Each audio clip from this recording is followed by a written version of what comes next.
এক গ্রামে একজন মানুষ ছিল, সবাই তাকে পাগল বলে ডাকে। কিন্তু তার গল্প অনেক গভীর। সে রাতে একা মসজিদে যায়, নামাজ পড়ে, কোরআন পড়ে, আর আল্লাহর দোয়া করে। নামাজ পড়ে, কোরআন পড়ে, আর আল্লাহর দোয়া করে। গ্রামের মানুষ প্রশ্ন করলো, তুমি পাগল কেন? সে বলল, আমি শুধু আল্লাহর জন্য পাগল, আমি দুনিয়ার জন্য নয়।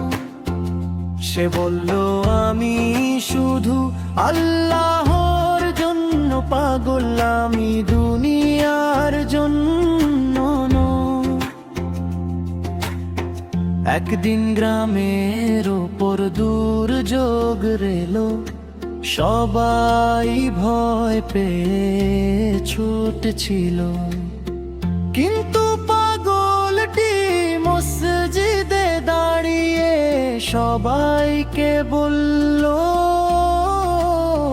চিন্তা করো না, আল্লাহ আমাদের রক্ষা করবেন।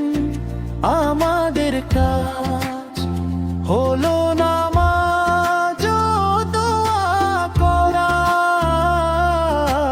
করবেন আমাদের কাজ।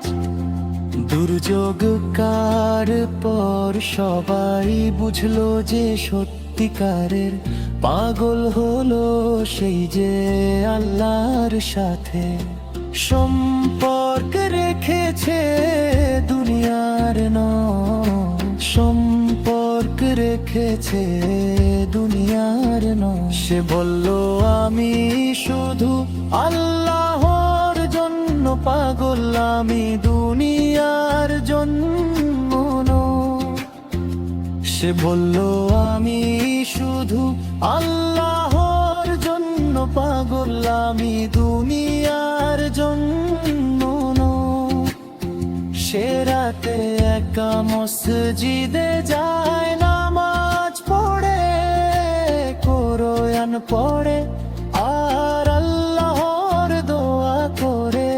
গ্রামের মানুষ প্রশ্ন করলো, তুমি পাগল কেন? সে বলল, আমি শুধু আল্লাহর জন্য পাগল, আমি দুনিয়ার জন্য নয়। সে বলল, আমি শুধু আল্লাহর জন্য পাগল, আমি দুনিয়ার জন্য নয়।